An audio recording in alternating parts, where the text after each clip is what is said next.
morning. Today, as we know that consideration is the recompense given by the party considering to the other. As we know that consideration is the recompense given by the party contracting to the other, and consideration is we can say the bilateral transaction, or we can say the bilateral promise in between the promisor and promisee. Ex nudo pacto oratio piro means without consideration, the obligations of the parties cannot be fulfilled after the contract came into existence. Today we will discuss the legal rules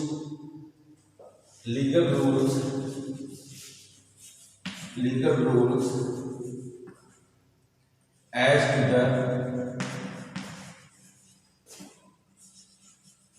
to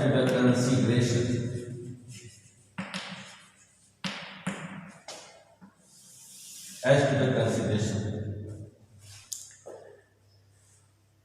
The first, or we can say the essential elements of consideration. Essential elements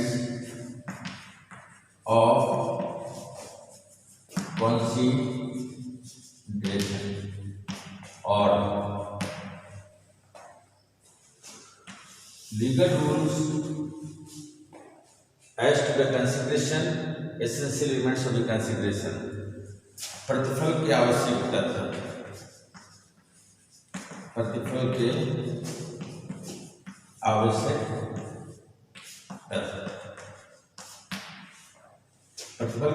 तो पहला है consideration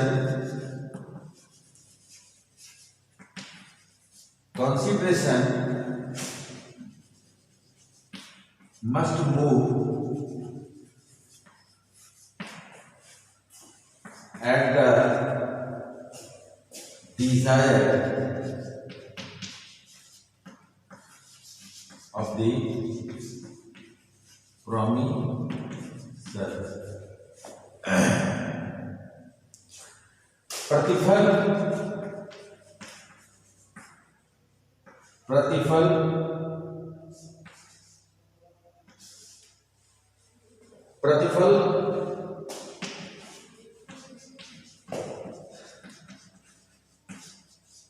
प्रतिफल संचालित होगा प्रस्तावकर्ता की इच्छा पर।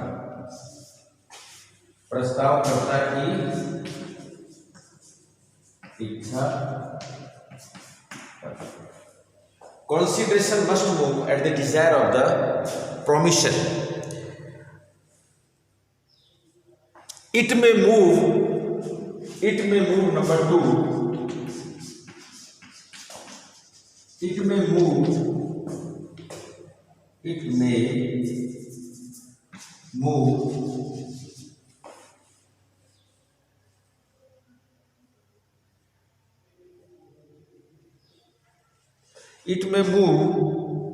from the promisee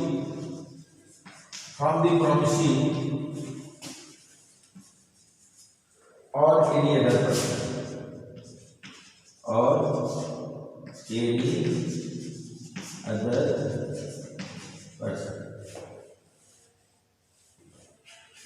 from the promisee.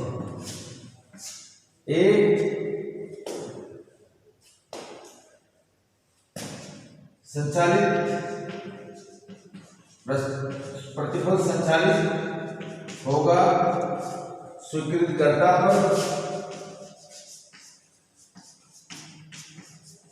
स्वीकृतकर्ता पर व अन्य व्यक्तियों पर,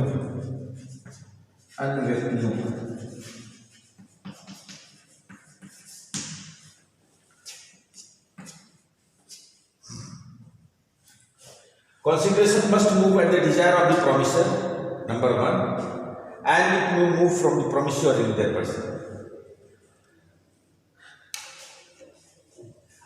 पहला पॉइंट के व्याख्या, पहले पॉइंट की व्याख्या क्या है? Consideration must move. As we know that consideration, प्रतिफल क्या है? प्रतिफल जो है वह प्रस्तावकर्ता की इच्छा है, प्रस्तावकर्ता की अभिव्यक्ति है। प्रस्तावकर्ता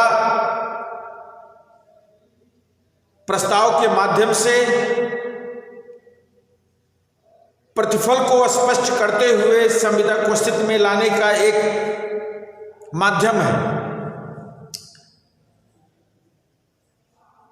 प्रतिफल में यह जरूरी नहीं है कि सदैव प्रस्तावकर्ता का लाभ ही हो। प्रस्तावकर्ता प्रतिफल के माध्यम से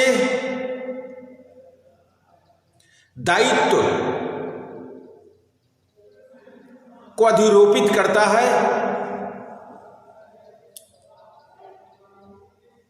जिसके माध्यम से स्वीकृतकर्ता को लाभ भी उस प्रतिफल के माध्यम से हो सकता है या हानि भी सुनिश्चित हो सकती है। यह जरूरी नहीं है कि प्रतिफल में सदैव लाभ ही हो। प्रतिफल लाभ और हानि का मिला जुला रूप है। अगर आप स्वेच्छा से, अगर कोई भी व्यक्ति स्वेच्छा से, वॉलंटियरली, ग्रेचुइटसली अगर कोई कार्य करता है तो वह प्रतिफल की श्रेणी में नहीं माना जाएगा। अर्थात voluntarily if you have done any work, अगर स्वेच्छा से कोई काम आप करते हैं वॉलंटियरली और ग्रेचुइटसली,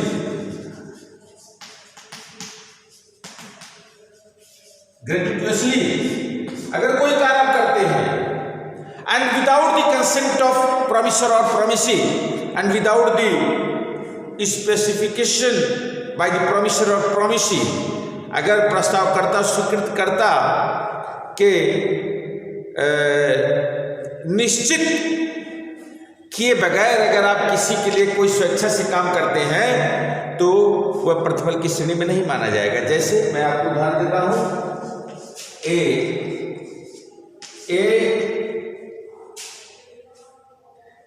बी को बचाता है, पानी में डूब रहा होता है नदी में, और बी को बचा लेता है। बचाने के फलस्वरूप ए बी से किसी भी प्रकार का कोई भी दावा नहीं कर सकता है, क्योंकि ए के द्वारा जो भी कार्य हुआ है वह वॉलंटियरली हुआ है, ग्रेचुइटसली हुआ है, स्वेच्छा से हुआ है। पानी में भी डूब रहा था, बी को बचाने का कार्य करता है, तो वहां पर ए बी से प्रतिफल की अपेक्षा नहीं कर सकता है। प्रतिफल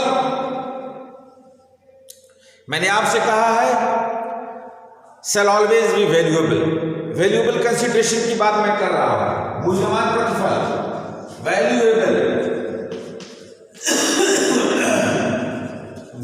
कंसिडरेशन, मूल्यवान प्रतिफल। मूल्यवान का मतलब है भारतीय संविधा अधिनियम 1872 में, भारतीय संविधा अधिनियम 1872 में जो निर्धारित किया गया है या जिन जिन विषयों को आप प्रतिफल के रूप में लेन देन कर सकते हैं, जिसको कि आप जिन चीजों को भारतीय संविदा अधिनियम में मान्यता प्रदान की गई है, आप उन्हीं वस्तुओं को प्रतिफल के रूप में लेन देन कर सकते हैं। अर्थात भारतीय संविदा अधिनियम के नियमानुसार, भारतीय संविदा अधिनियम 1872 के अंतर्गत निर्धारित जितनी भी चीजों को प्रतिफल के अंतर्गत मान्यता प्रदान की गई है, आप उन्हीं सीमा क्षेत्र के अंतर्गत आप प्रतिफल को निश्चित कर सकते हैं। ऐसे प्रतिफल आप लेन देन कर सकते हैं। मूल्यवान प्रतिफल ही कहा जाएगा। And if you are not proceed as per the spirit of the Indian contract 1872 regarding the matter of consideration, that very consideration shall not be treated as a valid consideration, and if consideration shall not be valid, then the whole contract shall be treated as a void contract. अगर वो प्रतिफल विधि सम्मत नहीं होगा, अधिनियम सम्मत नहीं होगा, as per the spirit of contract नहीं होगा, संविदा अधिनियम के अनुरूप नहीं होगा, संविदा अधिनियम की मूल भावना के को मानते हुए नहीं होगा, तो हम उसको प्रतिफल की श्रेणी में नहीं मान सकते। और प्रतिफल जब नहीं होगा तो संविदा भी अस्तित्व में नहीं आ सकती और बगैर प्रतिफल के संविदा शून्य घोषित होगी। जैसे मैं आपको समझा क्या होगा, क्या है, consideration must move at the desire of the promisor. यह प्रोमिसर के डिजायर पर सारी बातें निर्भर करती हैं।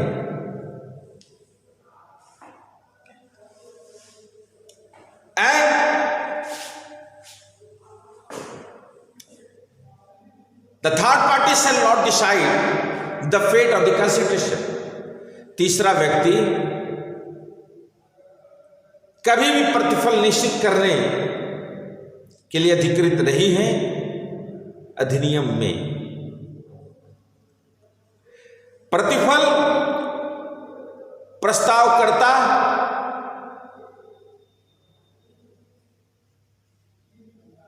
के द्वारा ही सदैव देय होगा और प्रस्तावकर्ता ही निश्चित करेगा कि क्या प्रतिफल होगा।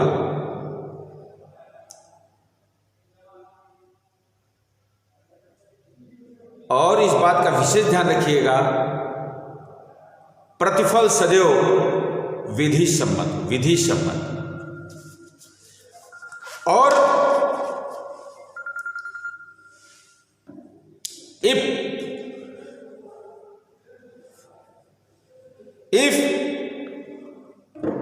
the considerations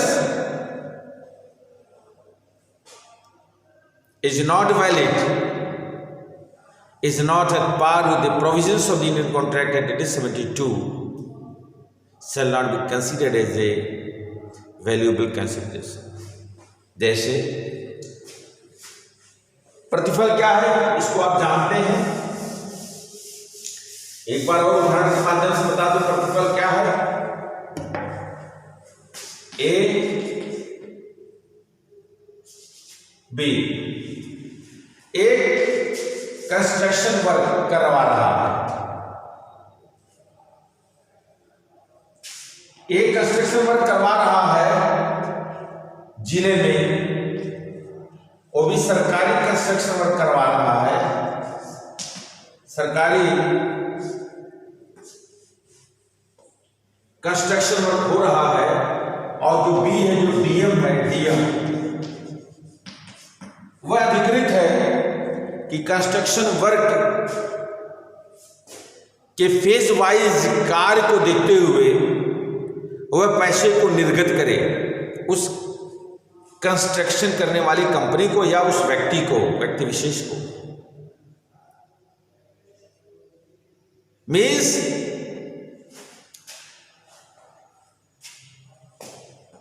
there had been a contract between the A and B before starting of the construction work. That may be in the form of tender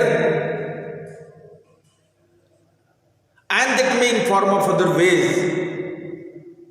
But a construction work is going on by A in a district, and the district magistrate shall have legal obligation to sanction the money to that particular construction company who is engaged itself in the construction work in the district. और कार्य संपादित होता है और कार्य 100% एक company द्वारा कर लिया जाता है, तो वहां पर क्या होगा? DM is entitled, DM is bound to sanction the whole money. DM बाध्य है कि संपूर्ण राशि को निर्गत करे और निर्गत करने के फलस्वरूप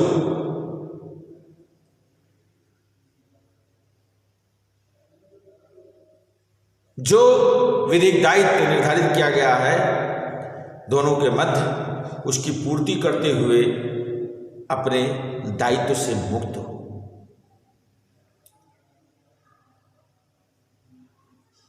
कहने का अर्थ है obligations must be fulfilled by the parties. Obligations these are the mandatory works and which must be executed by both the parties.